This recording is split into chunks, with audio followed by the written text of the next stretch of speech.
Hello parents, welcome my channel parents help. My dear parents, आप सभी को प्यार भरा नमस्कार, जय श्री कृष्ण, राधे राधे। डियर पेरेंट्स, आज के इस वीडियो में हम बात करेंगे कि जब हमारे बेबी का जन्म होने वाला होता है तो जन्म के समय आजकल एक टेक्निक बहुत ज़्यादा आपको देखने को मिल रही होगी। उस टेक्निक में क्या करते हैं कि बच्चे का जो गर्भनाल होता है तो गर्भनाल के ब्लड को स्टोर करके रखा जाता है लैब में। जी हाँ, इसके लिए क्या होता है, जब हम डेली रूटीन चेकअप के लिए हॉस्पिटल्स जाते हैं तो जिन हॉस्पिटल में ये फैसिलिटीज़ होती हैं उसमें वो पहले ही आपको इसके बारे में एडवाइस देंगे कि क्या आप अपने बच्चे के जो गर्भनाल के रक्त को यानी ब्लड को स्टोर करके रखवाना चाहते हैं, जिसको हम कॉर्ड ब्लड कहते हैं। जी हाँ, कॉर्ड ब्लड को क्या आप स्टोर करवा के रखना चाहते हो। तो कुछ पेरेंट्स के इस चीज़ के लिए एग्री करते हैं, कुछ डिनाई भी करते हैं, कुछ के लिए फाइनेंशियल प्रॉब्लम होती है क्योंकि ये थोड़ा सा कॉस्टली भी होता है, तो हर किसी के लिए पॉसिबल भी नहीं है। देखिए, इस तरीके की जो फैसिलिटीज़ है आपको हर हॉस्पिटल में नहीं मिलेंगी। जो रेप्यूटेड अच्छे हॉस्पिटल्स हैं उसमें आपको ये जो फैसिलिटी है वो मिल जाएगी, जहाँ पर कि आप जब आपके बेबी का जन्म होने वाला होता है उससे कुछ समय पहले आपको इसके बारे में एडवाइस दिया जाता है कि यदि आप चाहते हैं कि जब आपके बच्चे का जन्म हो तो जन्म के समय जब बच्चे का गर्भनाल कट किया जाता है तो गर्भनाल में जो ब्लड पाया जाता है वो बहुत इम्पॉर्टेंट होता है, उसमें स्टेम सेल्स पाई जाती हैं। जी हाँ, गर्भनाल के जो रक्त में स्टेम सेल्स पाई जाती हैं जो कि बच्चे के फ्यूचर्स में होने वाले डिजीज़ के लिए बहुत ज़्यादा हेल्पफुल रहती हैं। तो ये टेक्निक बहुत ही ज़्यादा अच्छी है और बहुत ही रेयर हॉस्पिटल्स में आपको ये फैसिलिटीज़ मिलेंगी। यदि इस तरीके की एडवाइस आपको दी जाती है तो मैं आपको यही सजेस्ट करूँगी कि आप इसको फॉलो करें। अगर आप प्रेग्नेंट हैं और आपको इस तरीके की कोई एडवाइस करता है तो आप उस चीज़ को यदि करवा सकते हो तो प्लीज़ करवाइए। ये बहुत ज़्यादा हमारे बच्चों के फ्यूचर के लिए सेफ़ है। ठीक है, तो इसमें देखिए मैं आपको समझाती हूँ होता क्या है। देखिए, जब आपके बच्चे का जन्म होगा तो आपके बच्चे का जो गर्भनाल का जो ब्लड होगा, जिसको हम बोलते हैं कॉर्ड ब्लड, उसको स्टोर कर लिया जाता है। उसको उस जन्म के समय स्टोर कर लिया जाएगा और उसको अच्छी तरह से सुरक्षित रखा जाता है, फ्यूचर के लिए लैब में रख दिया जाता है।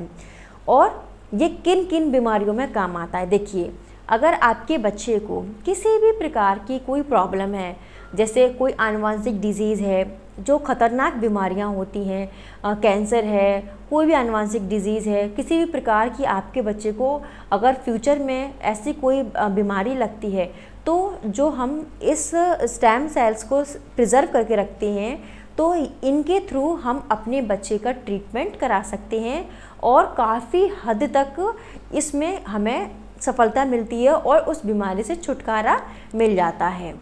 इसका एक और लाभ है कि यदि आप जिस भी बच्चे का ये ब्लड सेल जो स्टेम सेल्स है वो स्टोर करवा के रखती हैं तो उससे जो बच्चा है उसके परिवार में किसी भी सदस्य को या किसी भी प्रकार की बीमारी होती है, डायबिटीज़ है या कोई भी कैंसर है या कोई भी आनुवंशिक बीमारी अगर उस बच्चे के परिवार में, फैमिली में किसी को भी होती है, चाहे दादा दादी, चाचा चाची, नाना नानी, मामा मामी, उनमें से किसी को भी अगर इस किसी भी प्रकार की कोई भयंकर बीमारी होती है तो ये स्टेम सेल्स फैमिली मेम्बर के लिए भी बहुत ज़्यादा यूज़फुल रहता है। तो ऐसे कंडीशन में इस कॉर्ड ब्लड को स्टोर कर लिया जाता है लैब में और भविष्य में आने वाली परेशानियों में इन स्टेम सेल्स का उपयोग किया जाता है, क्योंकि ये स्टेम सेल्स बहुत ज़्यादा एक्टिव होती हैं। और क्योंकि आप जानते हो कि जो गर्भनाल होता है, गर्भनाल के थ्रू ही जो बच्चा है माँ से पोषक तत्वों को लेता है और उसका जो डेवलपमेंट होता है। ठीक है, तो इस तरीके से जो बच्चे का गर्भनाल है बहुत ज़्यादा इम्पोर्टेंट रहता है। वहाँ पे जो स्टेम सेल्स होती हैं वो इतनी एक्टिव होती हैं कि उन्हीं से ही white blood cells, red blood cells, platelets ये बनाई जाती हैं और उनसे ही ये डेवलप होती हैं। तो इस तरीके से ये जो कॉर्ड ब्लड होता है बहुत ज़्यादा इम्पोर्टेंट होता है।